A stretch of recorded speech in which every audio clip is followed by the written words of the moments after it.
Hello అండి, తోటకూర పెసరపప్పు ఫ్రైని ఈజీ వేలో ఎలా చేయాలో చూద్దాము. టేస్ట్ కూడా అమోఘంగా ఉంటుంది. అది ఎలా ఏంటనేది ఈ వీడియోలో చూసేద్దాం. దానికోసం తోటకూరని ఈ విధంగా తీసుకోండి. తోటకూరని ఇలా తీసుకొని చిన్నగా కట్ చేసుకొని వాటర్లో కొంచెం సాల్ట్ వేసేసుకొని ఒక 2-3 సార్లు శుభ్రం చేసుకోండి. ఇలా శుభ్రం చేసుకున్న తర్వాత దీన్ని ఒక స్ట్రైనర్లో వడకట్టేసుకోండి. స్టవ్ ముట్టించేసి మూకుడు పెట్టేసుకొని కొంచెం ఆయిల్ వేసుకోండి. ఆయిల్ కొద్దిగా ఎక్కువే పడుతుంది. కాగాక తాలింపు గింజలు వేసేసుకొని వెల్లిపాయలను కూడా కచ్చాపచ్చాగా దంచి వేసేసుకోండి. తర్వాత మనం తినే కారాన్ని బట్టి కారం వేసేసుకోండి. దానికి సరిపడా సాల్ట్ వేసేసుకొని కొద్దిగా పసుపు వేసేసుకొని ఒకసారి మొత్తం కలిపేసుకోండి. తర్వాత ఇందాక శుభ్రం చేసుకున్న తోటకూరని ఇందులో వేసేసుకోండి.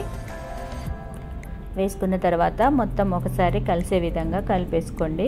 ఇలా అంతా కలిసాక దీన్ని కొంచెం మూత పెట్టేసుకొని ఒక 5 మినిట్స్ ఉడికించుకోండి. ఇలా ఉడికినాక మనకు వాటర్ వచ్చేస్తాయి ఇందులో.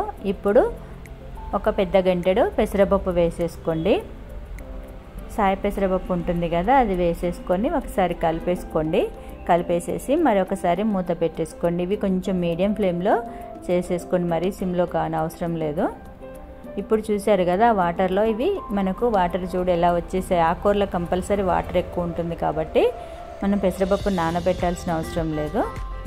ఈ విధంగా వాటర్లోనే అవి మనకు సరిపడా ఉడికిపోతాయి. ఇలా ఒకసారి మళ్ళీ ఒకసారి కలిపేసుకొని మూత పెట్టేసుకోండి. ఇప్పుడు ఒకసారి చూద్దాం. చూసారు కదా ఇప్పుడు వాటర్ అంతా ఇనికిపోయాయి. దీనికి వెల్లిపాయ ఎక్కువ వాడాలండి. వర్షాకాలం కొంచెం వెల్లిపాయ ఎక్కువ వాడితే జలుబు దగ్గు అనేది రాకుండా ఈ విధంగా మనం వెల్లిపాయను ఎక్కువ వేసేసుకొని ఇగురు చేసుకుంటే ఆకుకూర కూడా ఒంటికి ఎంతో మంచిది కాబట్టి ఇలా ట్రై చేయండి. పిల్లలు కూడా ఎంతో ఇష్టంగా తినేస్తారు. ఇది చపాతీలకు కూడా చాలా బాగుంటుంది టేస్ట్. ఈ విధంగా నీరంతా ఇనికిపోయి కర్రీ కొంచెం మనకు కలర్ చేంజ్ అయ్యి ఆయిల్ అనేది ఈ విధంగా పైకి వచ్చేస్తుంది. అప్పుడు మనకు తోటకూర వేపుడు రెడీ అయిపోయినట్టే. మీకు వీడియో నచ్చిందండి. నచ్చితే లైక్ చేయండి, షేర్ చేయండి, సబ్స్క్రైబ్ చేసుకోండి. ఇలాంటి మంచి మంచి వీడియో కోసం చూస్తూనే ఉండండి. ఎస్ఎస్ వంటలు ఎండు పూజలు. Thank you for watching.